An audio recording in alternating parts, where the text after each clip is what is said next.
nekad me bude smiješno, a nekad me sramota. Šta sve vidim da pišu ovi portali koji glume da su opozicija. Danas pišu kako je vozač iz pretnje Aleksandra Vučića izazvao saobraćajnu nezgodu u kojoj je povrijeđeno dijete sa cerebralnom paralizom. Povrede ovog djeteta su lakše tjelesne povrede i to je najvažnije. Ali možda je još važnije to da ti portali koji glume da su opozicioni ne izvještavaju realno o tome. Nije predsjedničko vozilo, niti bilo koji iz njegove kolone učestvovao u ovom incidentu. Vozilo u kojem je bilo dijete, da ne bi došlo do kontakta u jednom momentu na ulici sa predsjednikovom pratnjom, je prikočilo. I tada u njega udarilo od pozadi skroz treće vozilo. Predsjednikova pratnja produžila dalje i to je to. Niko od predsjednikovih vozila nije učestvovao u ovoj nezgodi. Koliko se ja razumijem, po protokolu.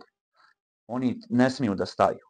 Treba samo da produže dalje i pozovu policiju da dođe na lice mjesta. Jer tako neko može da iscenira nezgodu.